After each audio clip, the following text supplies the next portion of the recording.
Hello and welcome to the Pinwheels pregame show. I'm Mitchell Kaminski, bringing you White Sox talk every Wednesday at noon. Postseason baseball underway. White Sox officially watching it from the couch. But offseason raging on. Man, some updates about the managerial search came out this week. We'll get into that in just a second. Want to talk a little bit about the playoffs so far. It's been an awesome. If you've been watching these MLB playoffs, it's been awesome up to this point. I think it's really lived up to the billing. Outside of playoff hockey, I don't think there's anything that beats the intensity of postseason baseball. And there really is something to say about the fact, because a lot of people are like, "Well, it's such a slow game, it's like boring, whatever."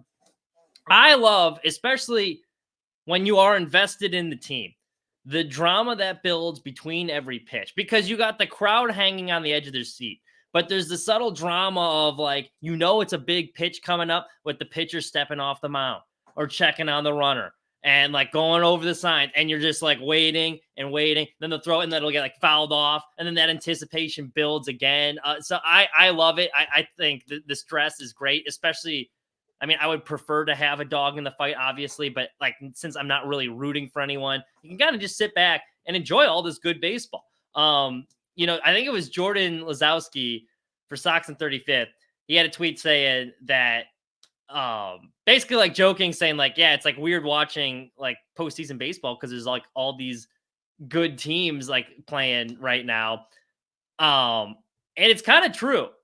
Joking aside, watching these games, I'm so tuned to watching the White Sox because I've been in that White Sox bubble all year.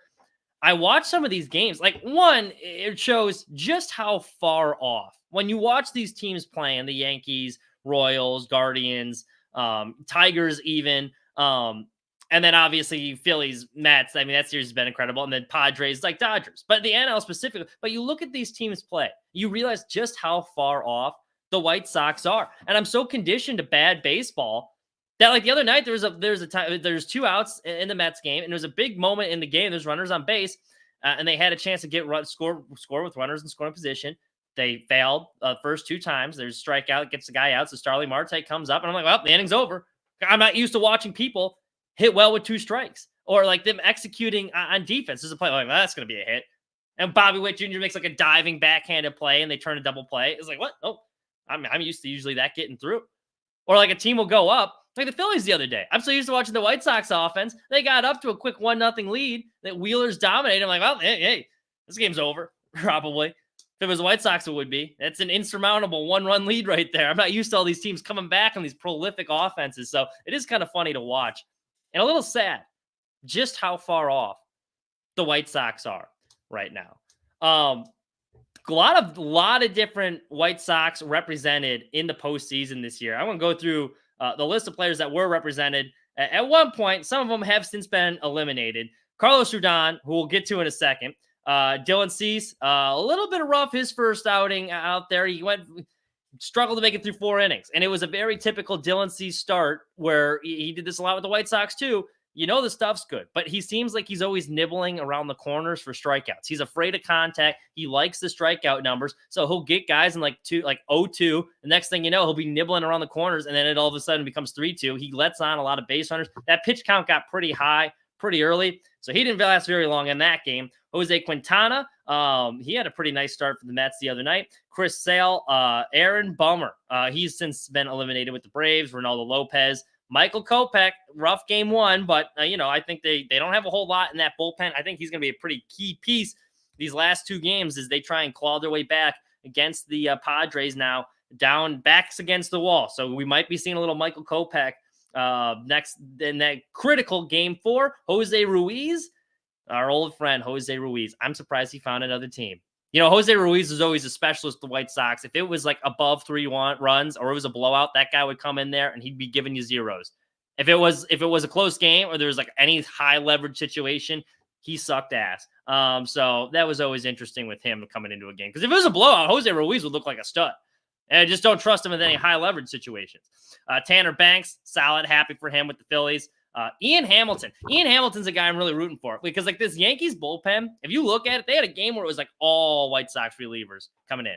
if you include Jake Cousins, who the White Sox had at the beginning of the season, if you remember, he didn't really play, but they signed him to a minor league deal, and then they DFA'd him. Yankees picked him up, but he joins a friend, Tim Hill, who looks like he's selling cigarettes outside the gas station. That was one of Pinwheel's favorite relievers there. But Ian Hamilton's a guy I remember when I was for a graduation gift, instead of having like a graduation party or anything, our family went down to Charlotte to watch Charlotte Knights play. Now, this was back when like the White Sox, we still thought there was good prospects in the system. It was very exciting to see Eloy Jimenez and all these guys coming up. So Eloy was still down there at the time. We're like, oh, we want to go see Eloy. So I went down to Charlotte, went to the NASCAR Hall of Fame, whatever.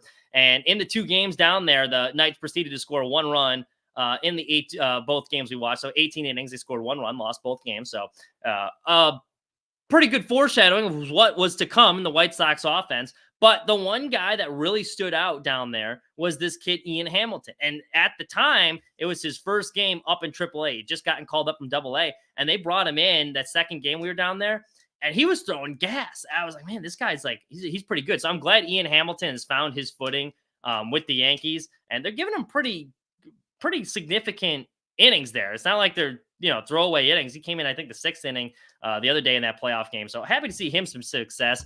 Him with they had another pitcher, Ryan Burr. So him and Ian Hamilton and Burr was always funny. You get the Hamilton jokes with the musical going there. Other position players, they got James McCann, Tommy Pham back with the Royals now after going from switched cross Missouri, and then Paul DeYoung with the Royals as well. So a couple of our friends. If you're in the chat there, if there's anyone you guys are rooting for, let me know. If there's any White Sox players you got a rooting interest in. I don't really. I'm rooting for all of them. I don't have a team I'm necessarily rooting for. So the other night, and this is where we will shift to what I wanted to get into here. Now, I'll be the first to admit when I am wrong on a baseball take, which happens quite a bit. So, I'll admit if I'm wrong about a take, I'm not one of these people that's going to like dig my heels in. I'll tell you, yeah, I missed on that one. I was way off. There's one before this season that I got a lot of pushback on that I had from a lot of different people, many of whom are much smarter than me. And I understood it at the time. I'm like, maybe it was a bad take, but I felt strongly about it. And it came to my attention again watching this postseason game. So I turn on Yankees Royals the other night, and I'm watching Carlos Rodon pitch. And I'm rooting for Carlos because he's a former White Sox. And you know what? He gave me a couple years of happiness when he wasn't injured. Just watching him deal, especially on that good 2021 rotation. That guy was a stud. And he was nice to me the one time I talked to him at Sox Fest briefly. So, it doesn't take much to me. So I'll root for Carlos, former White Sox guy. So Rodon's out there. He's feeling himself early. He strikes out the side early. He's walking around the mound. He's got his tongue like wagging out. He's like dancing around the mound, gyrating like an idiot, which is all fine. I appreciate a player that's got the balls to do that early in the game. Because the problem is the starting pitcher, you got to go through that same order once again. And that's why I think you see a lot of these guys when they're celebrating. And I'm pro celebrating if you can back it up. You can't back it up, then you just look like a jackass. Carlos Rodon was looking really cool for the first 2 innings of that game. Then he had to face the second time in the order. And all of a sudden, he didn't look too cool. And it turns out all that tongue wagging and hip gyrating, that kind of pissed off the Royals because they took notes. So who comes up to the plate? Old Salvador Perez. And old Salvi, the old veteran who everyone told me this guy's washed. I don't know if you remember this rumor before the year. The White Sox were interested in trading for Salvador Perez. And everyone was up in arms. Why would you do this? Why would we want Salvador Perez? He's terrible. He's washed. He's too expensive. He can't play defense. Look at the metrics. And old Salvador Perez, the grizzled old vet that nobody on the White Sox wanted, apparently. He gets up there and he hits a bomb off of Carlos Rodon. And as he goes around the bases, he starts mocking him, doing the fake like tongue wag. And I loved it. That's a guy right there, that perfect response. Wasn't over the top. He didn't sit there and pimp the home run, but he just did a little subtle, mocking him around, like doing the thing like Carlos was doing. I loved it. I was like, yes, way to go, Salvador Perez. That was pretty cool. Salvador Perez, and this is where I'm going back to the point before, I thought he would have been a great fit for the White Sox. When that rumor came out that the White Sox were interested in trading for him, I would have loved him. I think this season would have looked a lot different Salvador Perez on the team. Now, I'm not saying they would be a playoff team. I'm not even saying they wouldn't not lose 100 games. They probably would have lost 100 games with Salvi still. But they don't come close to that record with Salvi. And I think Pedro may or may not get fired if Perez is in the clubhouse. Here's why I like Salvador Perez. The guy, number one, was very good friends with Pedro. He spoke very highly of Pedro before he was hired. Even after he got hired, he would come by, he would talk to Chuck Garfien, and he spoke very highly of Pedro. And Pedro had a lot of friends in that Royals locker room because, he'd been there for a little bit, and so he'd help some guys specifically, and he'd worked with the catchers for a brief amount of time. He helped Jorge Soler kind of turn into a power hitter. So he had done some good things with the Royals. Number one, if you read any of these things, from the White Sox locker room, where Pedro went wrong is when he got in there his first year. It was a very veteran-heavy clubhouse, which he didn't have a whole lot of friends. And he kind of hoped the veterans would help run the asylum, basically. And he was like, I'm going to be hands-off. You guys have been here. I'm not going to try and mess with what you're doing. And the veterans walked all over him like it was a substitute teacher. He didn't have a whole lot of allies in that clubhouse. So this year when he came in and tried to reset the tone, a lot of those guys that were left over after they traded off all those veterans, a lot of those younger guys who had been in the clubhouse, watched all these veterans that didn't respect him and seen how he'd operate, now trying to change the tune and be like, hey, all up in your face, we're going to play fast. We got this acronym now. They're like, we're not buying this. This is coming across as phony. I think if you had a Salvador Perez in that clubhouse, someone that did respect him and like him, being a leader in there, like an actual good veteran leader in there, I think it would have helped him a lot get his message that he was trying to convey across. All the other teammates, too, love Salvador Perez. You never hear a bad thing about him up in Kansas City. You listen to former players and coaches talk about him. Everyone raves about his work ethic. He was named a captain for Royals. Royals don't name captains all that often. You count on one hand how many captains the Royals have had in their history. Salvador Perez is one of them. That just goes to show how highly they think of him over in KC. He's been in big games. He's already won a ring. He knows what it takes to get there. And he's still productive. And that's what really showed up to me this year, especially when you look at the crap that the White Sox have been churning out. Here's Salvador Perez's numbers. He had 271 this year, 27 home runs. 4 of those in the White Sox ballpark that he hit that were doubles this year would have been home runs. So that total could have been in the 30s because it would have been in a much more hitter-friendly ballpark. Part of the issue the White Sox have, and you see this with a lot of these other teams, there is not a whole lot of lineup protection. They have one dog and Luis Robert, but there is no one protecting it. You see the Dodgers and why they're so successful. Shohei Ohtani, why would you pitch to Shohei Ohtani if you're an opposing pitcher? The guy's but because he's got so much protection around him, he's going to see a couple hittable pitches every game because you can't just walk him because you got Mookie Betts right behind him or Freddie Freeman. So you're not just going to, can't pitch around him. Well, with these pitchers, with when Luis Robert's coming up, you could easily try and pitch around him. You don't have to give him a hittable pitch. And as a hitter, that gets frustrating. You're not seeing anything to hit. You start pressing. You're just expanding your zone. So we could have used at least another guy in there to help out our star. And so Salvador Perez could have been that guy. We had no production from the offensive side. Now, look, the defensive numbers are not great. I'll give you that. But you know what? Who else's weren't great? I heard how great Yasmani Grandal's defense was for years. And the metrics showed he was a great defender. How did that work out? Did he pass the eye test? No. Perez is a very serviceable defensive catcher. He's not good, but you're going to get the offense. He's 271, over 100 RBIs, 104 RBIs this year. And you look at this baseball savant here, his expected OBP should have been even higher than it was. Expected batting average right around where it was, 275, though. That's still pretty good if you look at where it should be. He hit the ball hard. And in that White Sox ballpark, it would have been jumping. Now let's take a look at the offense production the White Sox had this year. Because I was told Salvador Perez, oh no, too much money for him. That's no good. We don't want to trade for Salvador Perez. Well, this is what we got out of our veteran, who was supposed to be a good defender, by the way. But you look at the defense down here. Whoops, hold up.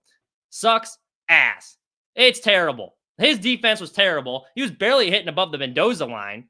His expected batting average, what do we got here? 160 expected batting average. His actual batting average was a whopping 119. So he couldn't even get a hit, let alone. So that was embarrassing. That was our veteran that we had instead. Corey Lee, who I thought was a serviceable backup, but I think he got a little bit overhyped. We were told by certain play-by-play announcers he was going to be a star. This doesn't look like a superstar if you're watching here on the live stream. A lot of blue in his baseball savant. Look at his strikeout rate, 31% strikeout rate.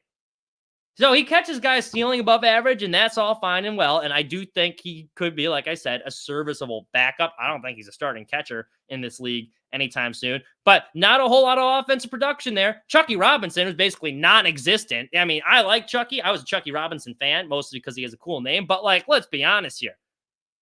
Expected batting average 171, expected slugging 216. It's terrible.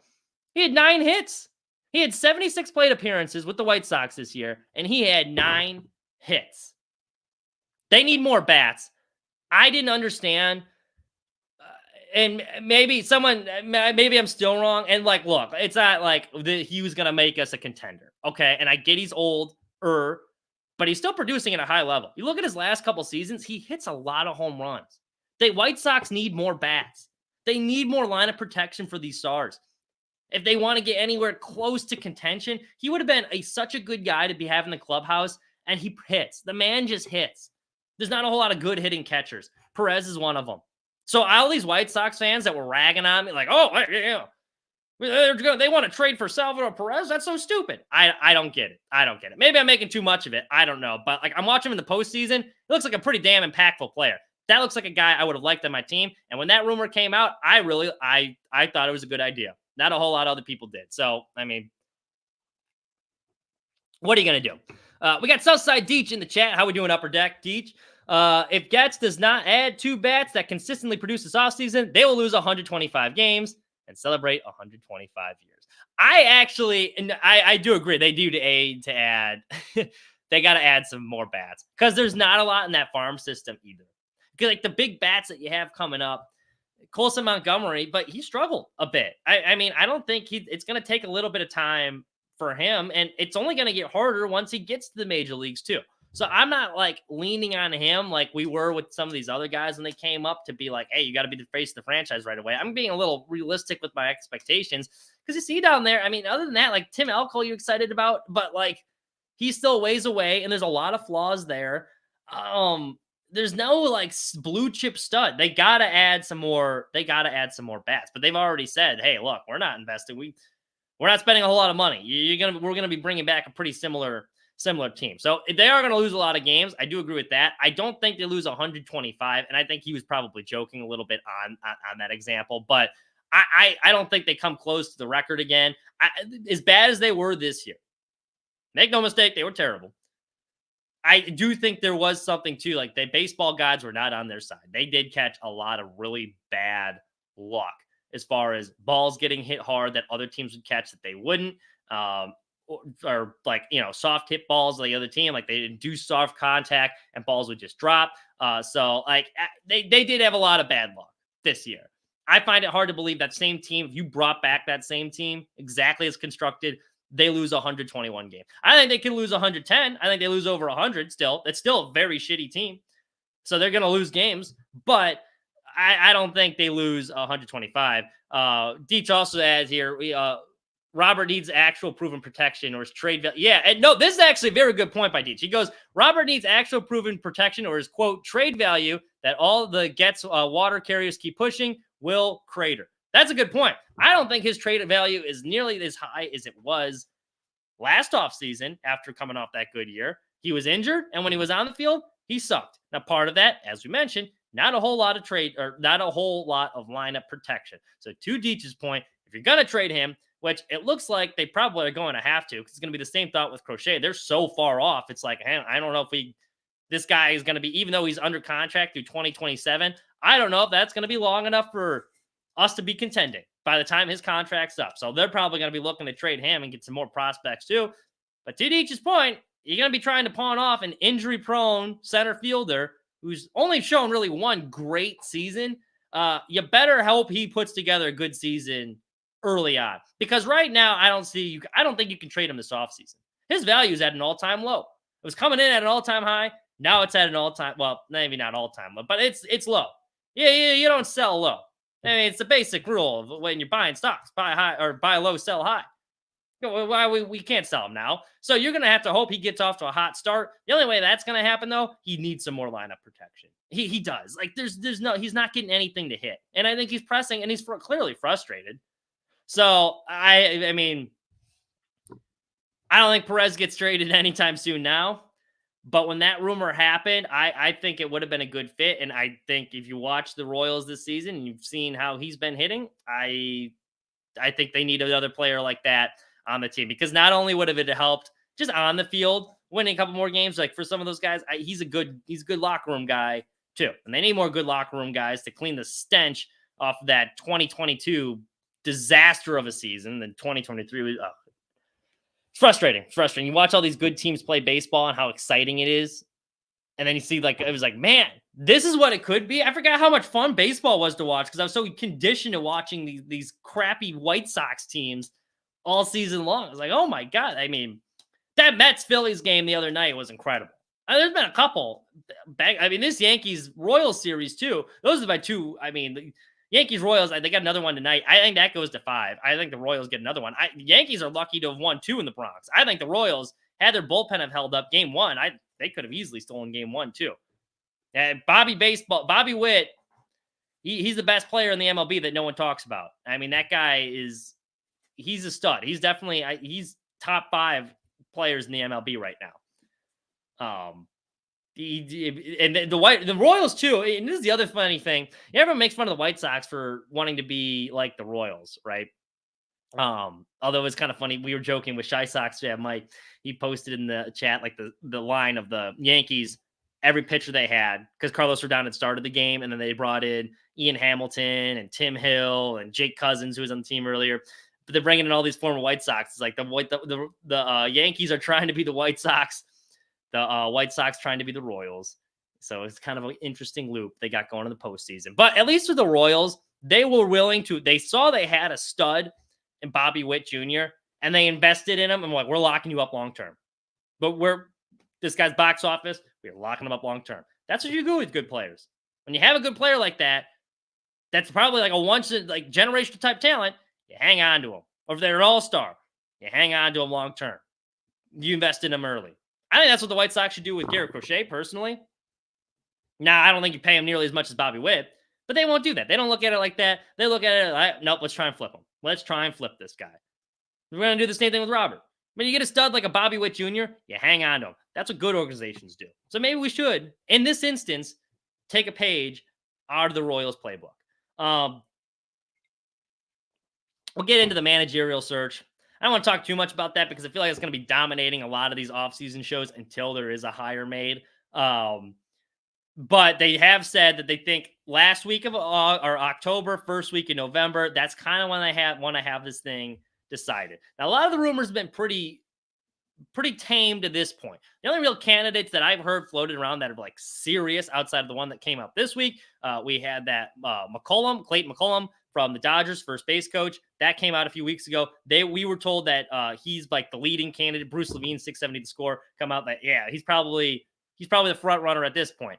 Grady Sizemore, obviously. Chris Getz has said, yeah, he's going to get serious consideration. I think a lot of the players, if you listen to a lot of their offseason quotes, like right before they left, last time they spoke to the media, a lot of them really endorsing Grady Sizemore. I would not be surprised if he comes back. I think he could be like a Rick Renteria type. The players really respond well to him. He can connect to a lot of different guys. Sergio Santos, he wants some serious consideration. I think he's earned some serious consideration too. Did an excellent job winning the Southern League title with the Birmingham Barons this year. He's been a coach in the Yankees system before. He's done a couple different roles as an outfielder, pitcher. So I think that could be another one that would be very interesting. He honestly might be a little bit more qualified than Sizemore just from a manager perspective. He's a bit more accomplished as a manager, where Sizemore was literally an intern for the Diamondbacks last year, got thrown in that position, did an admirable job, I thought. So I don't think you can go wrong in either one of those. You would like to see, this would be like that one instance for this particular job search. I want them to interview candidates from outside the organization so you can get those ideas. And I hope they do hire someone from outside the organization. But I will not be pounding my fist on the table, screaming, oh, the White Sox went internal again. They did a thorough search, and they actually did a thorough search, and they determined that Sizemore or Santos was the guy that they wanted to hire. I can live with that because these teams are not going to be good, right? So you're really looking for a placeholder while you guys to develop these players. Sizemore is going to get these guys to play hard, and he can connect to a lot of these players. Santos has already showed he's done a great job developing guys down in Double-A. He's been in a good organization like the Yankees before, kind of seen how they've operated, and he shows he can be a winner. He lost half of his roster that got called up. He still found a way to guide that team to a Double-A title. So I think both of those guys would not be upset if they were hired. Now, the new name that got thrown in the mix, as I was alluding to earlier, Buck Showalter. He has said he wants to manage the White Sox. He's been getting that itch. He got fired at the end of the 2023 season. Now, if you remember, with the Mets, 2023, they spent a lot of money on that team. They had Verlander. They had Scherzer. They had, so they were in first place by midsummer. Then there's some injuries. Then things started going south right before the trade deadline. They trade a lot of these guys away. They went from being a contender down to fourth place by the end of the year, 30 games out of the Braves for the NL East. He proceeds to get fired. Buck Showalter is a very accomplished manager, right? He's won with the World Yankees. He seems exactly like the type of guy that Jerry Reinsdorf would like as a baseball historian, an old school baseball guy who's won a World Series before with the Yankees. He's got a good history. And for what it's worth, a lot of the veteran players with the Mets, they had like a leadership council. I was reading an article on The Athletic right after he got fired. But Showalter had a leadership council with some of the big names there. They included Francisco Lindor, Brandon Nimmo. They'd all get together and they'd kind of talk about like, hey, this is what we think we needed to do. All of those veterans spoke very highly of him before he left. And Lindor was like, yeah, I don't think he deserved to get fired. We would have liked to see him back. Scherzer praised him a lot because Scherzer was upset when he got traded. He was like, look, I don't want the locker room to think that like I quit on him or like bailed on him, because that's not the case. And Buck stood up for him. So he really appreciated that too. So I think the veterans do like him, and there is something to be said about that. But I do not think Buck Showalter is the right man for this job. He would be better suited coming into a contender. And even with that contender with the Mets, it should be noted that he had a lot of talent and they didn't do all that good of a job. Now, the other thing that they did say that was interesting, there was like, even after a lot of these veterans got traded and it was clear this season was spiraling out of control, I think they ended up winning 70 games in 2023. They were like, he did a good job holding the clubhouse together, like, and keeping guys pointing in the same direction, even though there's a lot of moving parts. But I again, with how many young guys there are, I fear that even though he was a former player, he might not be able to relate to some of these younger guys and teach the game as well at this point of his career as a Grady Sizemore or a Sergio Santos would, or even McCullough with the Dodgers would. So I think he's kind of the wrong man at the wrong time. And I also think there's a reason that he did not get many other job offerings. He wants to come to the White Sox, which should tell you something. This is not a very desirable job. Terry Francona just agreed to go with the Reds. He was one of the manager candidates technically listed on there. I never had him as a serious White Sox candidate, because why would a guy who just left for health reasons to take a year off want to return to full-time managing for the White Sox? It's not going to happen.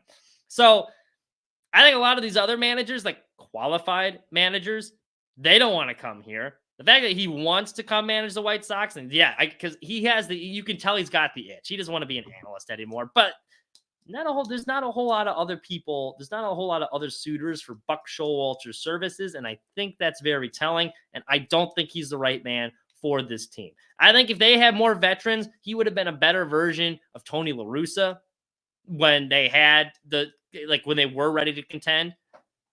AJ Hinch clearly would have been the ideal candidate there. But I think Buck would have been a better fit than Tony. He would have been a better version than him, a more competent version of him at this point in his career. But I do worry about just the age difference at this point.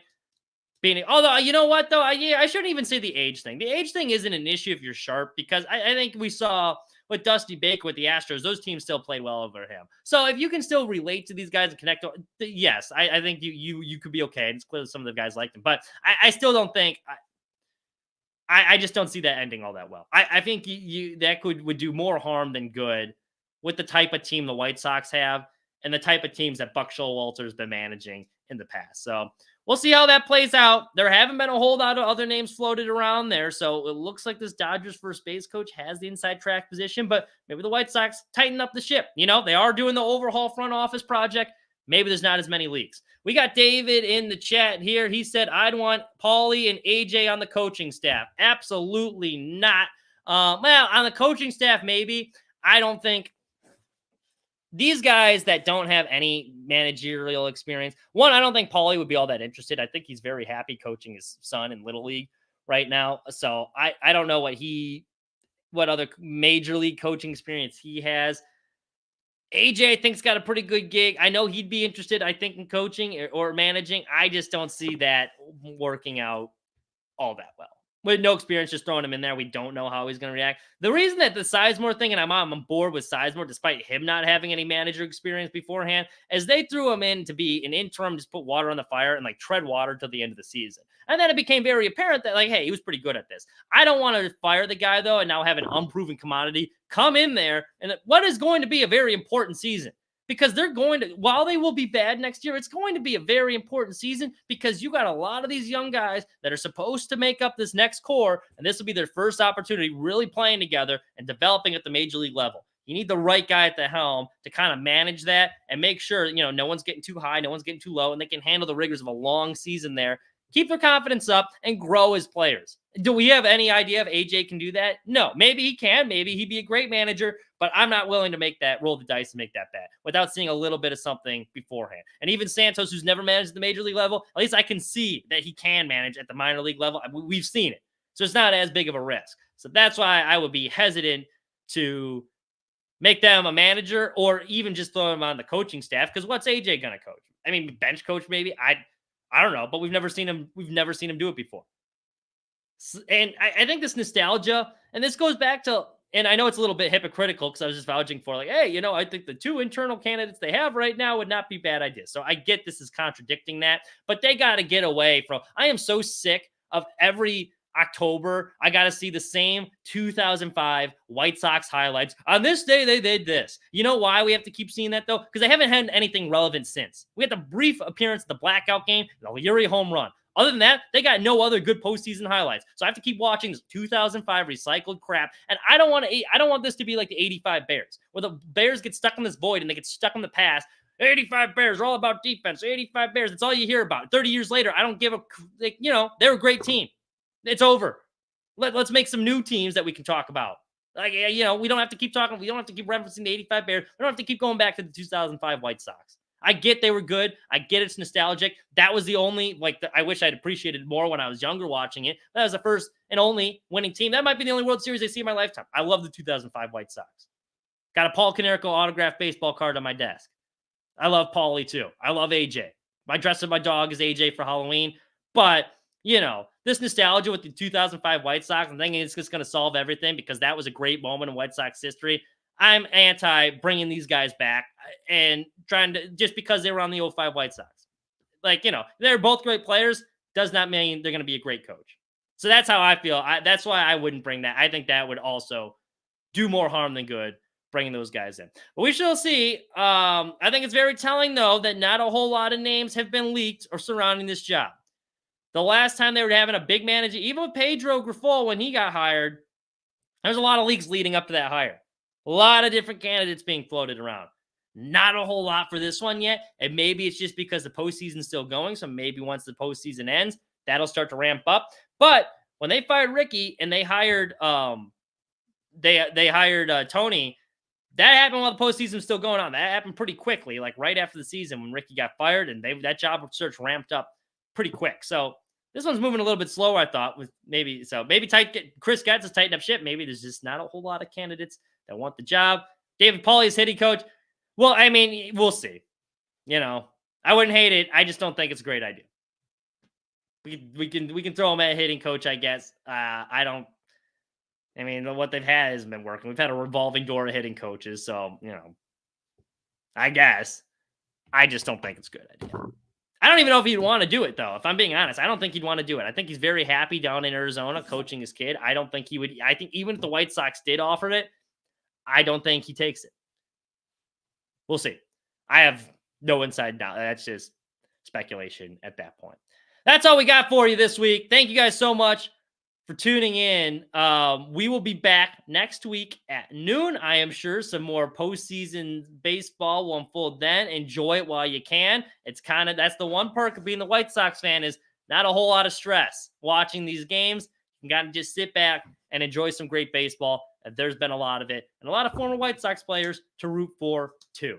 Dylan Cease, he's going to be starting game 4 for the Padres.